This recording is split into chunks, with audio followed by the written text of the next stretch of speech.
I'm going to make a little walk around video of my 1986 BMW.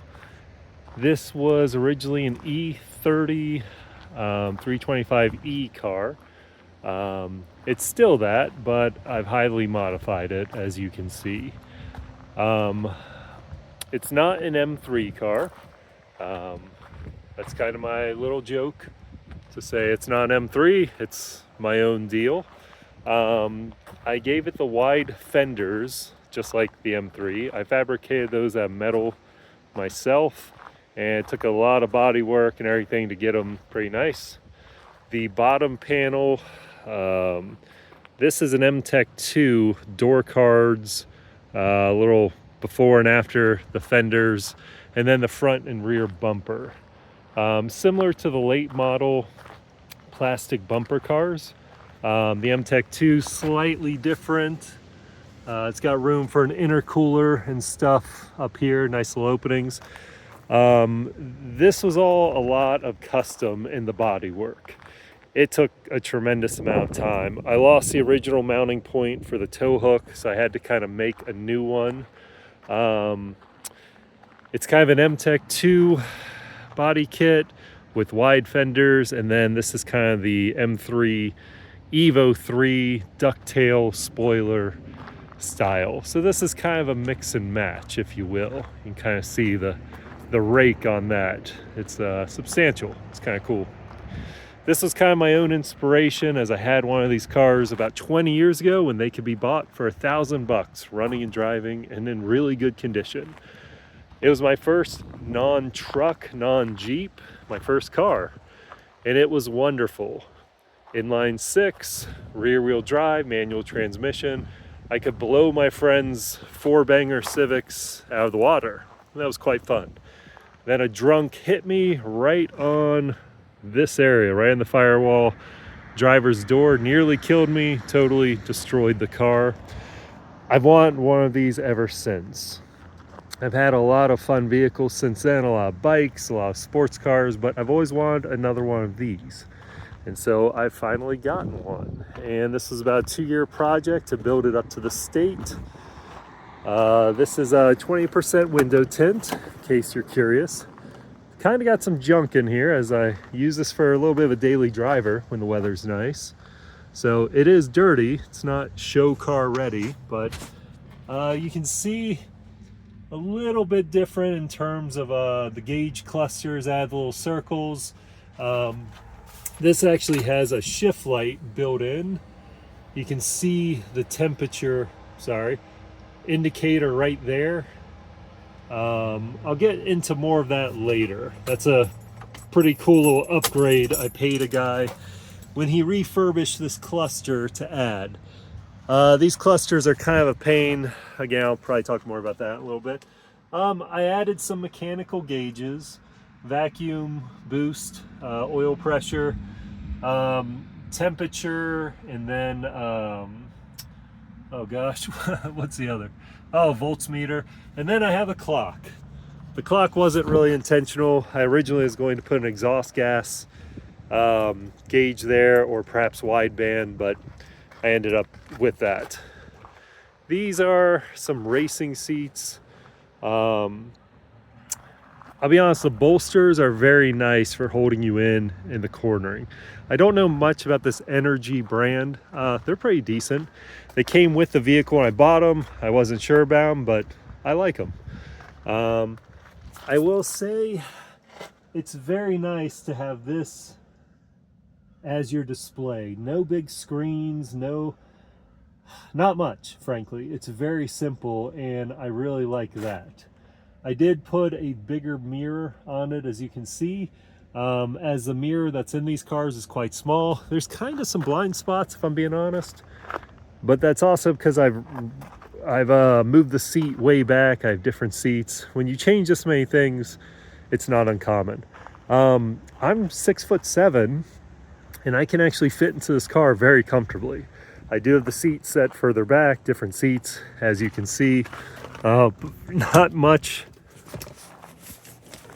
in terms of room for backseat passengers, but such is life. Got a guy on a motorcycle going by. Anyway, so that's the inside.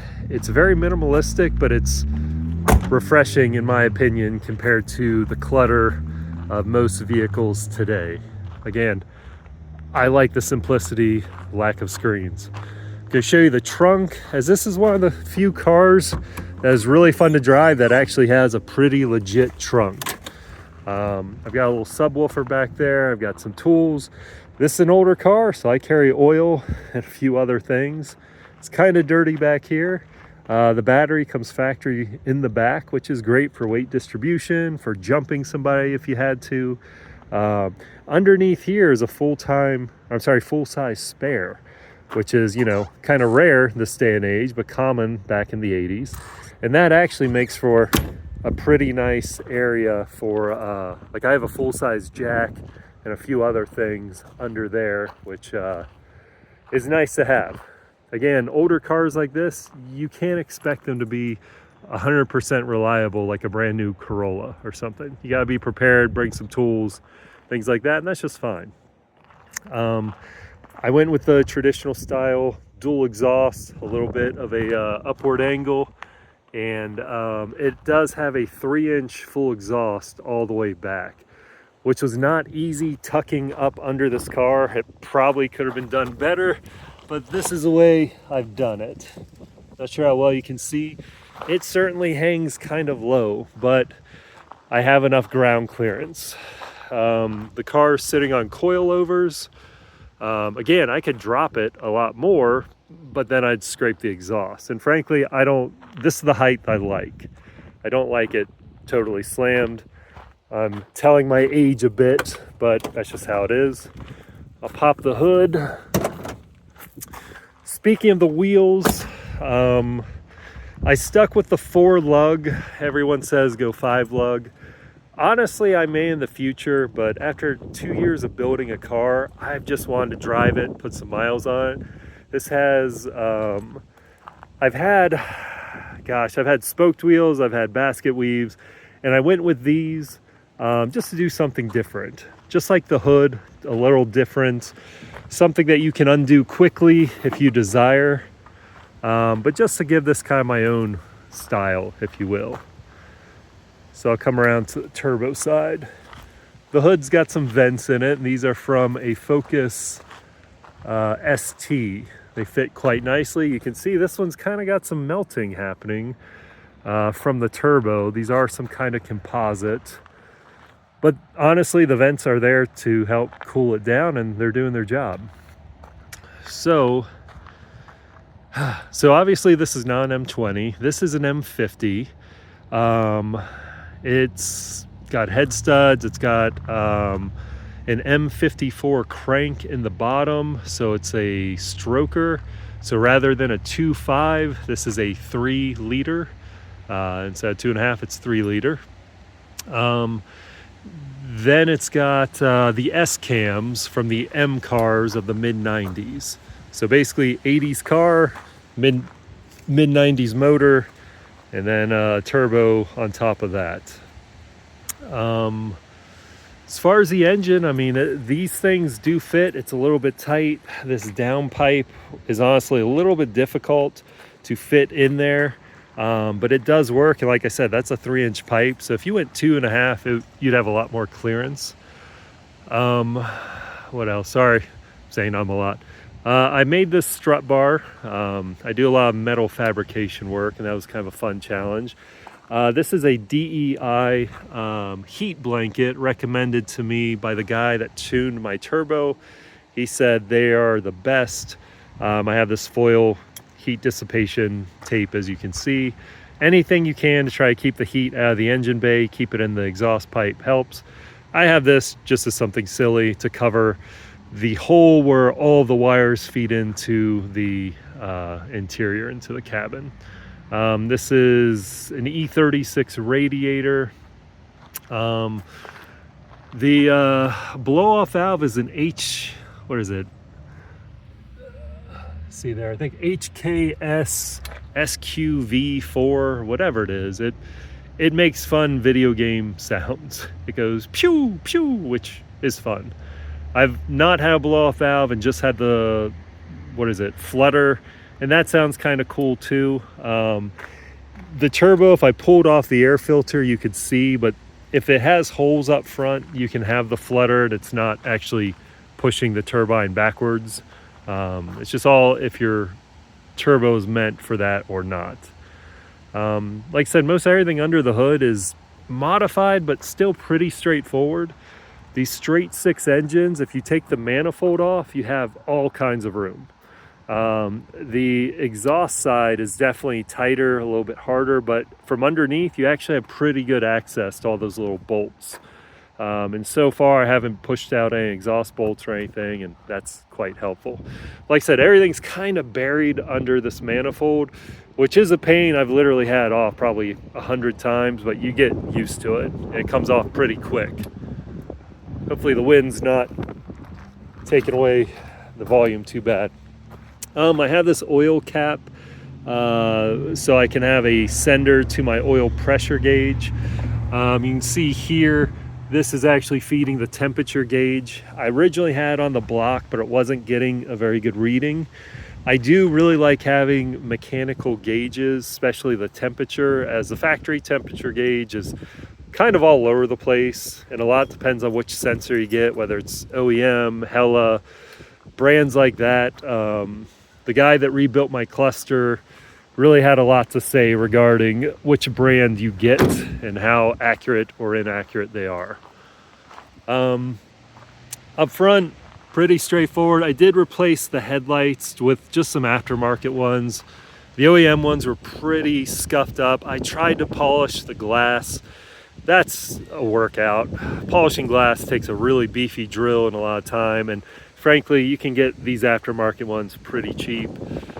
Little fog lights up front rather than brake ducts. The brake ducts are cool, but I'm not going to be racing or anything of that nature. Like I said, this is just a vinyl wrap. I can undo that in about 5 minutes if I really wanted.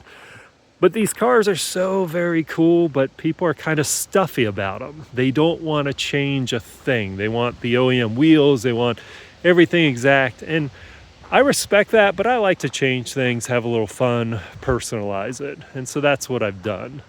So this is the outside, the walk around. I highly recommend these cars. They are a blast. One thing I forgot to mention, I do have the sunroof. It can do the little slight tilt. It can do the full wide open, and it is a giant sunroof for this car. It almost feels like a convertible when that thing is wide open. And mine is manual, meaning it's like a fishing rod. It's got the manual. You literally just